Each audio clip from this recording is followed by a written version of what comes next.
Twelfth class chemistry की एक और वीडियो में आपका बहुत बहुत स्वागत है। आज की इस वीडियो में हम करने वाले हैं ट्वेल्थ क्लास केमिस्ट्री के न्यूमेरिकल्स की ये सीरीज चल रही थी, तो उसमें ये नेक्स्ट वीडियो और आज की इस वीडियो में आगे के सवाल रहेंगे। इससे पहले हम 13 सवाल करा चुके हैं, 13 से आगे हम करा रहे हैं 14वां सवाल। बोर्ड परीक्षा 2023 की बोर्ड परीक्षाओं की अच्छी तैयारी के लिए हमने पूरी केमिस्ट्री से 40 न्यूमेरिकल छांट के दिए थे, तो उन्हीं सीरीज को हम कंटिन्यू कर रहे हैं। तो स्टार्ट करते हैं। देखिए, पहला सवाल दे रखा है आज की इस वीडियो का। और हाँ, इससे पहले वाले वीडियोज नहीं देखे तो जाकर देख लेना, लिंक आपको डिस्क्रिप्शन में मिल जाएगी। चलिए तो स्टार्ट करते हैं। देखिए आज का सवाल क्या कह रहा है। भार अनुसार 25% ग्लिसरॉल के जलीय विलयन में ग्लिसरॉल के मोल अंश की गणना करो। हालांकि मोल अंश पर मैं कई सवाल पिछली वीडियो में करा चुका हूं, ये सवाल भी है इंपोर्टेंट, तो इसको भी कर लीजिए।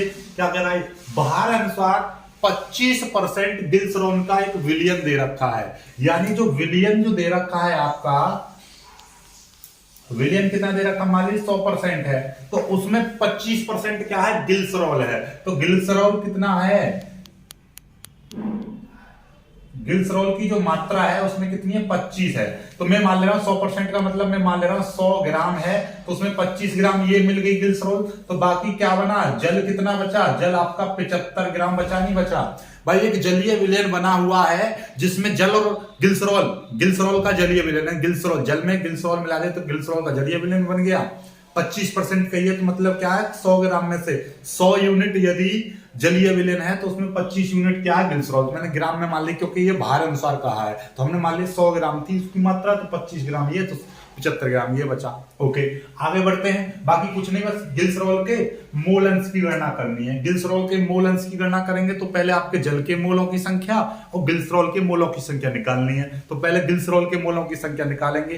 ग्लिसरॉल के मोलों की संख्या निकालेंगे तो हमें ग्लिसरॉल का भार और अणुभार पता होना चाहिए, क्योंकि भार बट्टे अणुभार फॉर्मूला होता है। तो चलिए, तो सबसे पहले हम ग्लिसरॉल है, ग्लिसरॉल का क्या निकाल ले रहे हैं हम। ये देखिए, भार तो हमको पता चल गया है, ठीक है, चलिएगा। तो ये हमको ये पता चला ग्लिसरॉल का भार इतना है, जल का भार इतना है, अणुभार और निकालना है। तो ग्लिसरॉल का अणुभार निकालेंगे तो इसका फॉर्मूला कितना है, ग्लिसरॉल का फॉर्मूला है C3H8O3। तो इसका अणुभार कैसे निकलेगा, देखिए C का होता है 12 गुणा 3 लग रहा है तो 3 प्लस, H का होता है 1, 8 लग रहा है तो 8 प्लस, O का होता है कितना 16 गुणा ये 3, कितना हो जाएगा 12 तिया 36 प्लस 8 प्लस 16 तिया 48। तो इनको जोड़ेंगे तो कितना हो जाएगा, देखिएगा आपका 36 में 4 जोड़ेंगे 40, 40 और 40 कितना हो जाएगा 80। ठीक है, 4 यहां से बच रहे हैं, यहां से ये बच रहे हैं, तो कितना हो जाएगा 80 10 90 2 92। देखिए एक बार देख लीजिए, नहीं तो डायरेक्ट जोड़ दीजिए आप, नहीं जोड़ना आ रहा है तो देखिएगा 8 और 8 16, 16 और 6 कितने हो जाएंगे 22, 22 का 2 हासिल 2, 4 और 3 7, 7 और 2 9, 92 हुआ ना हुआ। ठीक है, ग्लिसरॉल का ये अणुभार निकलाया, इसको क्या बोलेंगे, ये अणुभार आ गया ग्लिसरॉल का अणुभार। किसका, ग्लिसरॉल का। ठीक है, इतना तो जोड़ ही पाओगे, ग्लिसरॉल का अणुभार निकलाया, कोई दिक्कत नहीं है। ग्लिसरॉल के मोल निकाल ले रहे हैं।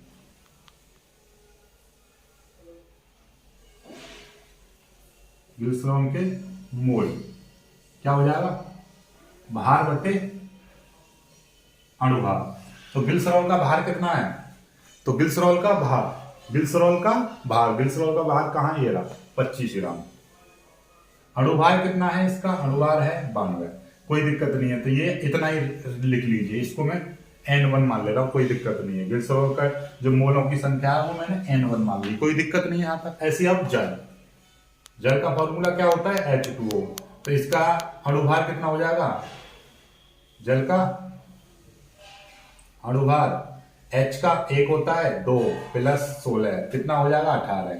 समझ पा रहे हो बात को। देखिए, जल का H का हाइड्रोजन का 1 होता है, ठीक है, अणुभार, और इसमें परमाणु द्रव्यमान संख्या, ठीक है, वही चीज 2 की गुणा O का 16, 2 1 2 प्लस 16 18 हो गया। ठीक है, अब जल के मोल कितने, जल के मोल मैं N2 मान ले रहा हूं, तो क्या हो जाएगा फॉर्मूला वही चीज, भार बटे अणुभार। इसको थोड़ा सा तेज कर रहा हूं, तेज इसलिए कर रहा हूं क्योंकि ये मैं मोल अंश वाले सवाल पहले करा चुका हूं। भार कितना है जल का, जल की बात चल रही है तो जल का ही भार लेंगे। और अणुभार, जल का अणुभार कितना, अणुभार 18 है, कोई दिक्कत नहीं। अभी मैं काटना चाहता हूं तो इसको भी काट देता, लेकिन मैं नहीं काटा। क्यों नहीं काटा, क्योंकि मुझे पता है कि यहाँ पे काटने की आवश्यकता पड़ेगी तो नहीं काटूंगा, ठीक है। अब हमको मोलेंस किसका चाहिए, हमको तो ग्लिसरॉल का मोलेंस चाहिए, तो हम लिखेंगे ग्लिसरॉल का मोलेंस। तो फॉर्मूला क्या हो जाएगा, ऊपर ग्लिसरॉल के मोलों की संख्या बट्टे कुल मोलों की संख्या। तो ग्लिसरॉल के मोलों की संख्या यानी कि ग्लिसरॉल के मोलों की संख्या N1 बट्टे N1 प्लस N2, ये फॉर्मूला हो जाएगा।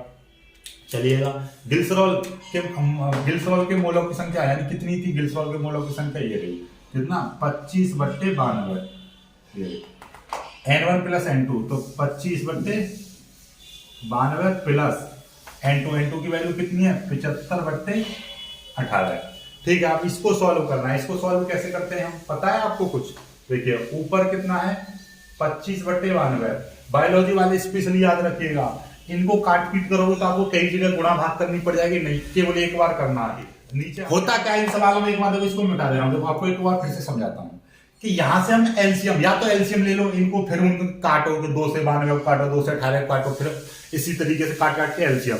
तो मैं बिल्कुल सीधा सिंपल सा, थोड़ा कैलकुलेशन में गुणा और जोड़ना थोड़ा बड़ा हो जाएगा लेकिन इजी हो जाता है। देखो यहाँ पे मैंने आपको भाग करने के लिए नहीं बोला, यहाँ पे मैंने आपको भाग करने के नहीं दिखाया, ऐसे ही करना है आपको। बड़ी संख्या को भाग करोगे तो आप यहीं पर अटक जाओगे, बोर्ड परीक्षा में समय 3 घंटे रहता है, उसी में अटके रह जाओगे आप। हो सकता है कि इसकी गुणा भाग करने में गलत कर दिया, ये गलत तो पूरा गलत हो जाएगा, इसलिए स्टेप बाय स्टेप चलो, कोई दिक्कत नहीं है, ठीक है।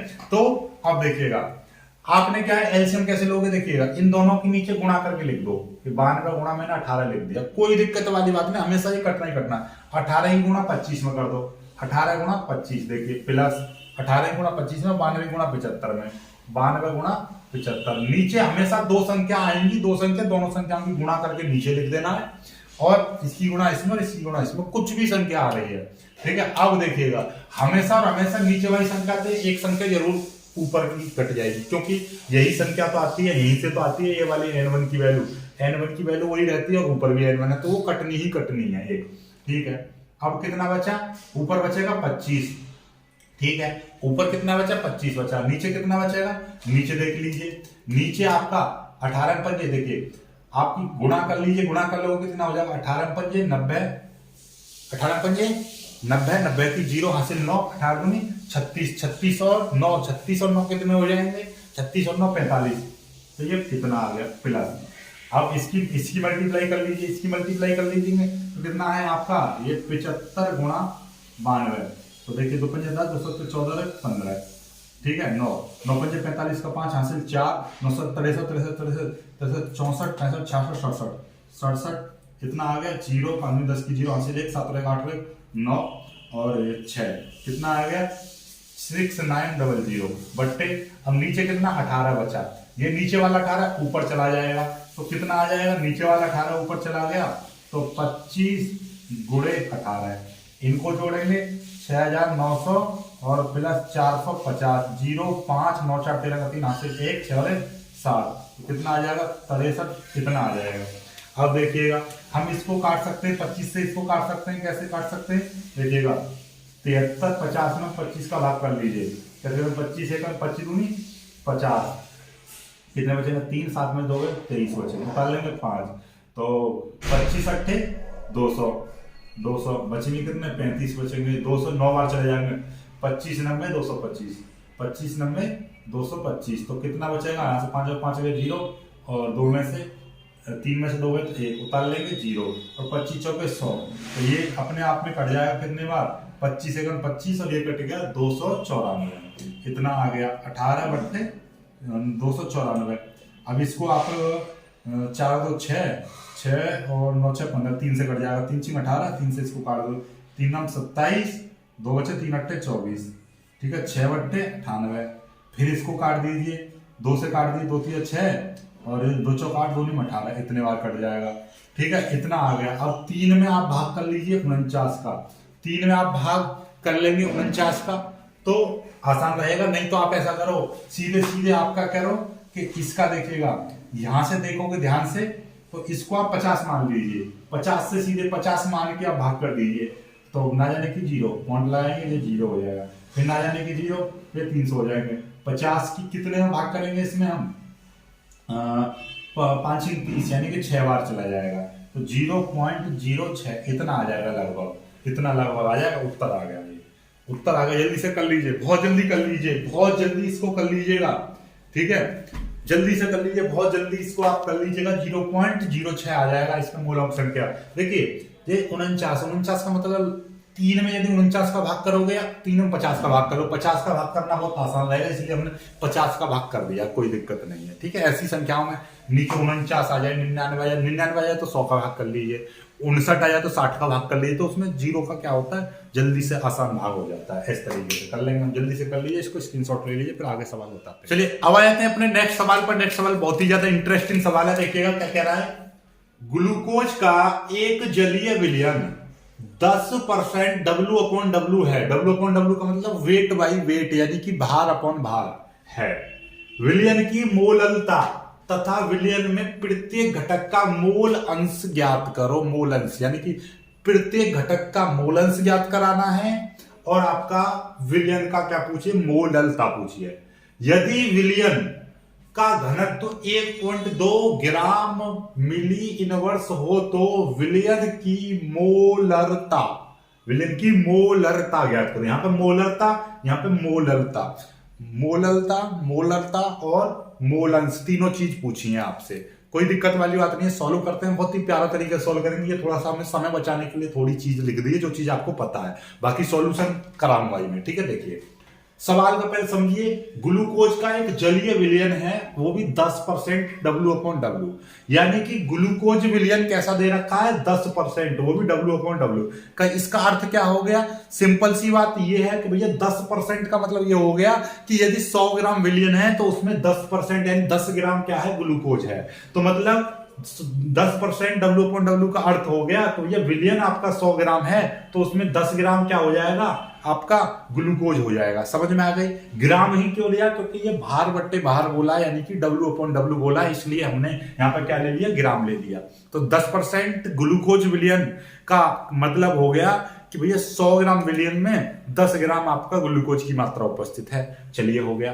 तो जब यदि ग्लूकोज की मात्रा 10 ग्राम है तो जल की मात्रा कितनी मिली, जल की मात्रा 90 ग्राम बचेगी। सिंपल सी बात है भाई। 100 ग्राम पूरा विलयन है टोटल, जिसमें आपका ऐसे दूध है, और दूध में हमने क्या करा है, दूध क्या है भैया, एक दूध दिया था, उसमें प्योर दूध, 1 लीटर में प्योर दूध 900 ml है, तो 100 ml क्या होगा, उसमें जल होगा, क्योंकि 1000 ml से 1 लीटर बन गया।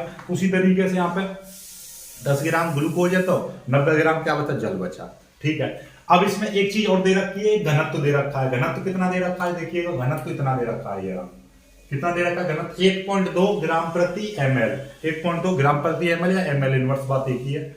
अब देखिए हम सबसे पहले क्या निकाल रहे हैं, हमको क्या मोल अंश चाहिए और मोललता चाहिए। कोई दिक्कत वाली बात नहीं, हम सीधे सीधे करते हैं। पहले ग्लूकोज देखिएगा। ग्लूकोज का फॉर्मूला होता है C6H12O6। इसका पहले क्या निकालेंगे, अणुभार निकाल लेंगे। यहाँ पे निकालेंगे अणुभार। किस चीज का अणुभार है, ये ग्लूकोज का। लिखना चाहो लिख देना, ग्लूकोज का अणुभार। किसका, जी का अणुभार, जी का मतलब ग्लूकोज का अणुभार, ठीक है। चलिए सी का होता है 12, 6 मॉलिक्यूल से तो 6 की गुणा कर दी प्लस, H का 1 होता है 12 की गुणा कर दी प्लस, O का 16 होता है 6 की गुणा कर दी, 12 6 72 प्लस 1 की गुणा 12 में करेंगे, 12 1 12 प्लस 16 गुणा 6 में करेंगे 96, 72। देखिए 6 और 2 8 और 2 10 की 0 हासिल 1, 9 और 1 10, 10 7 17 और 1 18, 180 आ गया। तो यानी ग्लूकोज का जो अणुभार है वो कितना आ गया, 180 आ गया। हमको क्या चाहिए, ग्लूकोज के मोलों की संख्या चाहिए, अर्थात ग्लूकोज के मोल चाहिए। तो ग्लूकोज के मोल का फॉर्मूला क्या हो जाएगा, मैंने पहले ही बता रखा, मोलों की संख्या यानी कि भार बट्टे अणुभार। ग्लूकोज का चाहिए तो भार बट्टे अणुभार, ग्लूकोज के मोल N1 मान ली, भार बट्टे अणुभार। तो ग्लूकोज का भार कितना, ये तो अणुभार हो गया, ग्लूकोज का भार कितना है, ग्लूकोज का ये रहा, कितना है यहाँ पर।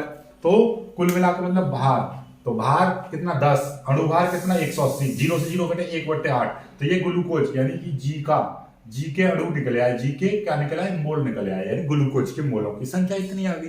कोई दिक्कत नहीं, हमने पहले ही बता रखा है, हमें क्या करना है, भाग करना नहीं है। फोन आ रहा है यार, चलिए हम सुनेंगे, इस फोन को भी सुनेंगे, पहले देखिएगा। यहां तक समझ में आ गया। अब यहाँ के बाद में देखिएगा ग्लूकोज।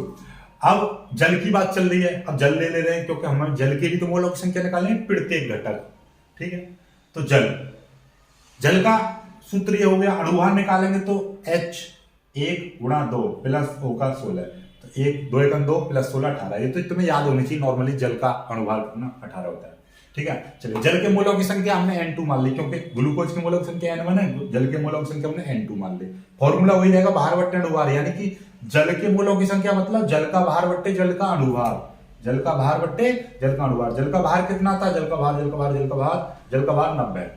अणुभार कितना है जल का अणुभार 18 है, 18 में 5 90, तो ये 5 बार कट गया। जल के मोलों की संख्या कितनी निकल आई, इतनी निकल आई। कोई दिक्कत, यहां तक तो कोई समस्या नहीं है। अब यहां से बाद में अगला खेल स्टार्ट होता है, हमें क्या चाहिए, जल के मोलों की संख्या, सॉरी जल का मोलंस, और क्या चाहिए हमें, ग्लूकोज के मोलंस। तो हम निकालेंगे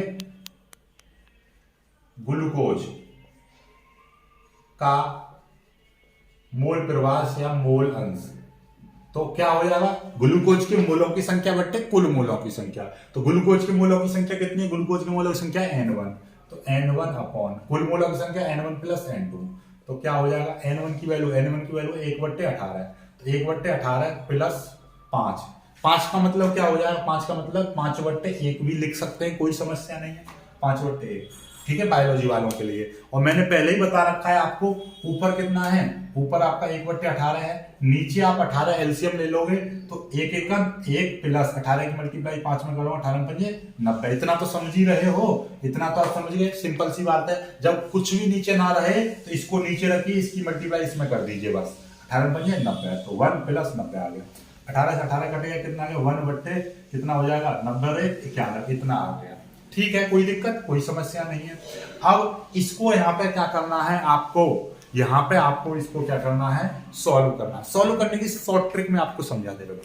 यदि ये 89 होता तो आप सीधे 90 का भाग कर लेते, यदि ये 91 है तो भी आप 90 का भाग कर लीजिए। क्यों, क्योंकि इसके समथिंग 91 करोगे थोड़ा लंबा पड़ेगा, तो इसके लिए हम क्या करेंगे, देखिए बहुत प्यार से इसको 90 मान लो, 90 को आप कितना लिख दीजिए, 9 गुणा 10 लिख दीजिए, कोई दिक्कत वाली बात नहीं है। तो अब हम क्या करें, एक में सीधे सीधे आप क्या कर लीजिए, 9 का भाग करके देखो पहले कैसे करेंगे, ना जाने की 0 पॉइंट लगाएंगे, ये हो गया 0। ठीक, अब क्या करेंगे, 9 है, ये 9 एकम 9, ठीक, अब फिर एक बचेगा, तो मतलब फिर एक पॉइंट लगाई हुआ है तो फिर 0, तो मतलब क्या, एक इस तरह से आता रहेगा। तो इसमें अब यहाँ पे एक 10 और था, 90 का यदि भाग करेंगे तो एक ना जाने की 0 आ जाती, तो फिर वही चीज आ जाएगी। ठीक है, तो कुल मिला के बात ये है कि आपका नॉर्मली आपको एक चीज और सिखा दे रहा हूँ कि जब हम एक में 90 का डायरेक्ट भाग कर लो तो क्या आ जाएगा, ना जाने की 0, पॉइंट लगाएंगे, ये 0 है। ठीक है, एक 0 आ जाएगी, फिर 10 में भी भाग नहीं जाएगा, फिर 0 कर लो, ये 100 हो गया, 90 का 90, फिर 10 बचेंगे, पॉइंट लगाया हुआ है 0, फिर 90 का 90, यानी कि कितना आता जाएगा, 0.0111, इसी तरीके आता रहेगा। तो हम इसको क्या लिख सकते हैं, 0.01, इतना लिख लीजिए, कोई दिक्कत नहीं है, आगे लिखने की आवश्यकता नहीं है। तो ये निकला है x1 मैंने मान लिया, chi1, यानी कि ये ग्लूकोज के मोलों की संख्या। ठीक है, अब जल के मोलों की संख्या यहाँ पे लिख देंगे, जल का मोल अंश, सॉरी ये ग्लूकोज का मोल अंश था, आप लिख देंगे जल का मोल अंश। जल का मोल अंश कैसे निकलेगा, वही चीज जल के मोलों की संख्या बट्टे कुल मोलों की संख्या। या फिर आपके पास एक शॉर्ट ट्रिक थी, तो सिंपल सी बात है कि भैया जब विलयन में दो चीज हैं, जब विलयन में आपका ग्लूकोज है और जल है, ग्लूकोज के मोलों की संख्या निकल आई, तो आप क्या करोगे, सीधे सीधे एक में से क्या कर देंगे, हम ग्लूकोज के मोलों की संख्या घटा देंगे, यानी कि ये वाली चीज घटा देंगे, 1 माइनस ये घटाना 0.01, तो कितना आ जाएगा, 0.09 घटा दो तो कितना आ जाएगा, 0.99 आ जाएंगे। नहीं समझ में आया कैसा है, घटाना सीख लो। 1.1 का मतलब 1.00, हम 0.01 घटाना है। यहाँ से लेंगे ढाई, यहाँ पे 10 में से 1 गया तो बचेंगे 9, यहाँ पे कितने बचेंगे अब 9 में से 0 जाएंगे तो 9, यहाँ पे कितना 0 बचेगा, तो हम एक तो आगे गए 0.99, तो ये आगे आपका जल का मोल अंश इतना निकला है और ये इतना निकला है। जल्दी से कर लीजिए, आगे बढ़ते हैं, फिर स्क्रीनशॉट लीजिए, फिर आगे इसको मिटा दे रहा हूँ। ठीक है, चलिए अब देखिएगा दो चीज रह गई अब इसमें, क्या क्या चीज भाई, मोललता आपकी रह गई है और मोलरता आपकी रह गई है। ठीक है, मोललता निकाल ली है और मोलरता। ठीक है, दोनों की चीज में फॉर्मूला वही है जो आपको मैंने बताया था, क्या है, ये हट जा भाई। चलिए देखिए, मोललता आपका विलेय के मोल बट्टे विलायक का आयतन किलोग्राम में, और मोलरता का फॉर्मूला क्या है, विलेय के मोल बट्टे विलायक का आयतन लीटर में। ठीक है, यहाँ पे विलियन होता है, यहाँ पे विलायक होता है, ये चीज है। अब देखिएगा विलेय के मोल, मतलब वही चीज कितनी थी विलेय के मोल। यहाँ पे विलेय क्या है याद हो तो अभी अभी हमने कराया था। कैसे कराया था आप देखिए, नहीं समझ पा रहे हैं तो हम आपको पूरी चीज बता सकते हैं, लेकिन हम शॉर्ट में करेंगे। विलेय के मोल, विलेय क्या है यहाँ पे ग्लूकोज, तो ग्लूकोज के मोल कितने थे, ग्लूकोज की मोल N1, N1 बराबर कितना आया था 1/18, 1/18 आया था। यहाँ पे लिख रहा था N1 की वैल्यू, ठीक है। और विलायक का आयतन, विलायक का आयतन वो भी किलोग्राम, विलायक का आयतन, यहाँ विलायक क्या है, विलायक यहाँ पे जल है। आपको सीधी सीधी बात चल रही है, विलयन है ग्लूकोज और जल है, ये विलेय है ये विलायक है, और जल हमेशा विलायक ही रहेगा, विलायक, ठीक है। अब देखिएगा ये कितना है 90 ग्राम, लेकिन हमको किलोग्राम में चाहिए, तो 90 में क्या कर देंगे भाग कर देंगे हम 1000 का, तो ये क्या बन जाएगा किलोग्राम बन जाएगा। इसकी गुणा इसमें और इसकी ऊपर पहुंच जाएगी, तो 1000 बट्टे कितना आ जाएगा 18 गुणा 90, ठीक है, कोई दिक्कत वाली बात नहीं है। एक जीरो से एक जीरो कट गया, 100/18 गुणा 99 में करेंगे तो कितना हो जाएगा, आपको नहीं समझ में आ रहा है तो 180 में से सीधे सीधे 18 घटा दो, ठीक है। 180 में से सीधे सीधे 20 जाएंगे तो कितना बचेगा 160 बचेगा, तो कितना बचेगा देखिएगा, और 2 जोड़ देंगे उसमें 162, तो 18 नंबर कितना होता है 162 होता है, आप जानते ही हो 18 नंबर 162, तभी तो इसको जोड़ के 180 आता है, ठीक है। आप पारे तो नॉर्मली पता होंगे, 18 नंबर कितना होता है 162, चलिएगा। अब हम क्या कर रहे हैं 162, यानी कि इसका हम क्या कर रहे हैं यहाँ पे काट दीजिए 50/2 अट्ठे 16 2 1 2, अब इसमें भाग कर लीजिए, 50 में यदि हम भाग करेंगे कितने का 81 का, ना यानी कि 0 पॉइंट लगाएंगे 0, 6 बार चला जाएगा, 6 एकम 6 8 6 48, कितने बचेंगे यहाँ से यहाँ पे 10, 10 में से 6 गए, यहाँ 10 में से 6 जाएंगे तो बचेंगे 4, यहाँ बचे 9, 9 में से 8 गए तो यहाँ बचेगा 1, 14 बचेंगे, ठीक है। पॉइंट लगाई हुआ है 0, ठीक है। अब कितने बार चला जाएगा 81, 8 दूनी 16, 81 एकम 81 में बार चला जाएगा, तो कितना 81 एकम 81, तो इतने 0.61, फिर थोड़ा 81 एकम का थोड़ा बचेगा तो ज्यादा जाएगा, तो 0.617 के समथिंग चला जाएगा, तो ये मोलरता, मोलरता को स्मॉल एम से, स्मॉल एम ये आया स्मॉल एम, ये मोललता, मोललता इतनी निकल आई मोललता, ठीक है। कोई समस्या आता कोई समस्या नहीं है, ठीक है, ये कर लीजिएगा। अब ऐसे ही आपकी आ गई ये क्या है विलेय के मोल, विलायक का आयतन। अब विलायक का आयतन आपको दे नहीं रहा है डायरेक्ट, तो विलायक क्या है यहाँ पे जल है, और जल का आयतन, आयतन कैसे पता चलेगी देखिएगा आपको, ये सॉरी विलियन, विलियन यहाँ पे, ये विलियन जल नहीं है, विलियन ये है 100 ग्राम वाला। एक चीज और दे रखी है विलियन के लिए, विलियन का घनत्व, विलियन का घनत्व कितना दे रखा है 1.2, तो देखिएगा यहाँ पे आपको जो दे रखा था, क्या दे रखा था विलियन का घनत्व, तो घनत्व बराबर होता है द्रव्यमान बट्टे आयतन, तो क्या हो जाएगा द्रव्यमान बट्टे विलियन का आयतन, विलियन का आयतन, ठीक है। विलियन का घनत्व 1.2 दे रखा है, ठीक है, और विलियन का द्रव्यमान, विलियन का द्रव्यमान टोटल कितना है, विलियन का द्रव्यमान यहाँ पे लिखेंगे क्या विलियन का द्रव्यमान, तो विलियन का द्रव्यमान कितना 100 ग्राम है, और विलियन का आयतन आपसे पूछा था, आयतन बराबर कहता है क्या हो जाएगा 100/1.2, ठीक है, ये विलियन का आयतन होगा, भाई v इधर चला गया, ये चीज इधर आ गई, ठीक है आयतन। अब ये क्या है ml में आएगा, ml में क्यों आएगा, क्योंकि देखिए घनत्व तो आपका ग्राम बट्टे ml दे रखा था, और द्रव्यमान भी आपका ग्राम है, तो ग्राम प्रति ml, तो ml में आ गया। अब हम क्या करेंगे इसमें 1000 का भाग कर देंगे, यानी कि 1000 का हम भाग कर देंगे तो ये क्या बन जाएगा अब लीटर में बन जाएगा, तो 2 जीरो से 2 जीरो कट गई, 1/1.2 गुणा 10, यानी कि 1/12, इतना क्या आ गया लीटर आ गया, ये v बराबर लीटर आ गया।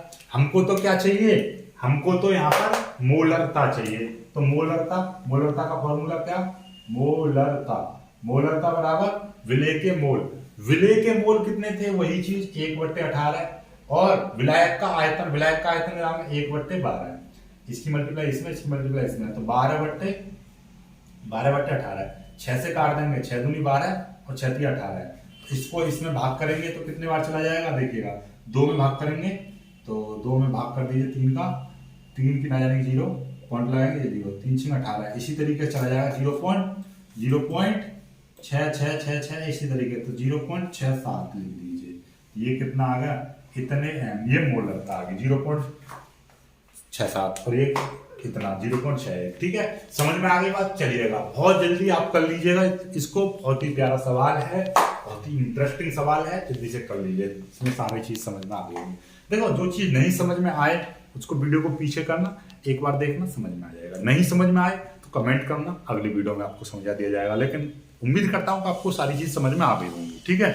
चलिएगा आगे बढ़ते हैं, अब आते हैं अगले सवाल पर। अगला सवाल देखिएगा, एनसीईआरटी किताब का सवाल है, बहुत ही इंटरेस्टिंग सवाल है। देखिए क्या कह रहा है सवाल है आपका, सड़े हुए अंडे जैसी गंध वाली विषैली गैस। सड़े हुए यानी कि कौन सी गैस है जिसमें सड़े हुए अंडे जैसी विषैली गैस आती है, तो उसको बोलते हैं हम H2S, hydrogen sulphide gas, right. तो इसमें से कैसी आती है, बिल्कुल अंडे सड़ जाए, बिल्कुल बहुत भद्दी गैस आती है।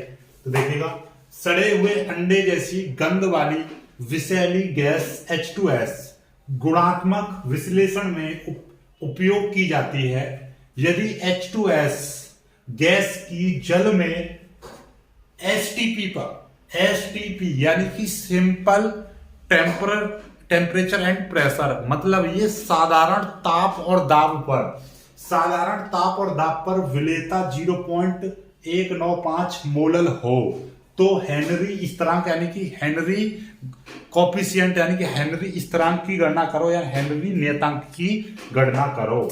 तो देखो सिंपल सा सवाल है, इसको भूल जाओ, सड़े हुए अंडे जैसी गंध। सवाल यहां से स्टार्ट है कि यदि H2S की जल में STP अपने आप में बहुत ज्यादा इंपॉर्टेंट चीज है, यानी कि सिंपल टेम्परेचर एंड प्रेशर पर यानी साधारण ताप और दाब पर विलेयता 0.195 मोलल हो तो हेनरी स्थिरांक यानी कि KH बराबर क्या, ठीक है, कोई दिक्कत नहीं। इसके लिए देखो बहुत सारी चीजें करनी पड़ेंगी आपको। देखो सबसे पहले तो 0.195 मोलल का अर्थ आपको पता होना चाहिए। सॉल्यूशन करते हैं हम, देखो मैंने थोड़ा समय बचाने के लिए लिख दिया, हर चीज समझ में आ जाएगी। 0.195 मोलल का अर्थ होता है, या 0.195 मोलल का अर्थ, इसका अर्थ है कि 0.195 मोल H2S गैस जल के 1000 ग्राम में विलेय है। मतलब ये है कि यदि कहने लगे कि भैया 5 मोलल का अर्थ बताओ, तो 5 मोलल H2S का अर्थ बताओ, तो मतलब ये है कि 1000 ग्राम में यानी कि 1000 जल की मात्रा में, 1000 ग्राम जल में बराबर 5 मोल H2S, ठीक है, समझ गए ना बात को। तो मतलब ये है, सिंपल सी यदि मैं बात करूं तो इसका अर्थ ये हो गया कि भैया 1000 ग्राम जल में 0.195 मोल H2S विलेय है। मतलब समझ गए कि भैया जल की मात्रा कितनी हो गई, 1000 ग्राम। तो जल का जो भार हो गया 1000 ग्राम हो गया, तो 1000 ग्राम भार में क्या होगी, H2S की जो मात्रा है वो कितनी निकलेगी, H2S के मोल निकलेंगे, यानी इतने मोल हैं। इसका मतलब ये है, इतने मोलल का मतलब ये हो गया कि 1000 ग्राम जल में 0.195 H2S के मोल उपस्थित हैं, या इतने जल में 0.195 मोल H2S विलेय है, अर्थात इतने बराबर, यानी कि 1000 ग्राम जल बराबर 0.195 मोल H2S, यानी कि 1000 जल में H2S के 0.195 मोल उपस्थित हैं, या इतने मोल विलेय हैं। H2S की इतनी मात्रा इतने जल में विलेय है, इसका अर्थ ये है। समझ गए बात को। चलिए अब यहां से आप क्या चीज निकालेंगे, हमको क्या चाहिए, हम सबसे पहले मोल अंश निकालेंगे, ठीक है। तो चलिएगा कैसे निकालेंगे, देखो जल का भार कितना हो गया, 1000 ग्राम हो गया। जल का अणुभार निकाल लो। जल का अणुभार H2O इसका फॉर्मूला होता है जल का, तो H का 1 2 गुणा कर दी प्लस 16 है, तो 16 और 2 18, तो आपको पहले ही पता होनी चाहिए जल का अणुभार 18 होता है। अब जल के मोल निकाल रहे हैं, जल के मोल तो हमने N1 मान लिए, तो भार बट्टे अणुभार, तो यानी कि जल का भार बट्टे जड़ का अणुभार। जल का भार कितना है, 1000 ग्राम, अणुभार कितना 18 का जब भाग करेंगे 1000 में, देखिए 18 का भाग कैसे हो जाएगा 1000 में, सीधे भाग 18 का 10 में ना, जाने की 0 ना सीधे 10 में नहीं जाएगा, सीधे 100 में। देखो तो 18 पंजे 90, बचेंगे कितने 10 बचेंगे, उतार लेंगे 0, फिर 18 पंजे 90, फिर कितने 10 बचेंगे, पॉइंट लगाएंगे 0, फिर ऐसे 18 पंजे 90, 18 पंजे 90, इसी तरीके से आता रहेगा। तो मतलब कितना आ गया, ये आ गया आपका इतना। ठीक है, चलिए तो n1 बराबर 55.5555 इस तरीके से आता रहेगा तैयार। ठीक है, कोई दिक्कत नहीं है, यहां तक समस्या कोई दिक्कत नहीं है। हमको क्या चाहिए, हम निकालेंगे क्योंकि हमको H2S की बात चल रही है, H जल के मोल ये निकल आए और H2S के मोल आपको दे ही रखे हैं। तो भाई इतने जल में कितने मोल है, H2S की मात्रा कितनी, इतने मोल। तो H2S के मोलों की संख्या कितनी दे रखी है, 0.195, ये सवाल में दे रखी है यहाँ पे, इसका मोलर का मतलब इतने मोल। ठीक है, H2S की मोल पता चल गई। H2S का हमें अब मोल अंश चाहिए, मोल प्रवाह। तो मोल प्रवाह निकालेंगे तो कैसे, H2S के मोलों की संख्या बट्टे कुल मोलों की संख्या। सूत्र क्या होता है, यदि मैं कहूं कि A एलिमेंट है कोई भी A, तो A का मोल प्रवाह निकालेंगे, A का मोल अंश निकालेंगे तो क्या कहेंगे, A के मोलों की संख्या बट्टे कुल मोलों की संख्या, A के मोल बट्टे कुल मोल। तो वही चीज है यहां पर, हम H2S हाइड्रोजन सल्फाइड गैस के मोल अंश चाहिए, तो हाइड्रोजन सल्फाइड गैस के मोलों की संख्या बट्टे कुल मोलों की संख्या। H2S के मोलों की संख्या कितनी है, इतनी है 0.195। कुल मोलों की संख्या H2S के मोलों की संख्या प्लस जल के मोलों की संख्या, तो ये और ये दोनों को हम जोड़ देंगे, इतना इतना जोड़ दिया। जब इसको जोड़ेंगे तो 55 पॉइंट, देखिए 5 देखिए इसको जोड़ दीजिए 55 का मतलब देखिए यहाँ पे 3 अंक है तो इसको भी 3 मान लीजिए। 5 में 0 जोड़ेंगे 5, 9 और 5 14 का 4, और 9 5 और 1 6 और 1 क्या हो जाएगा 7 हो जाएगा। तो मतलब इतना आ गया।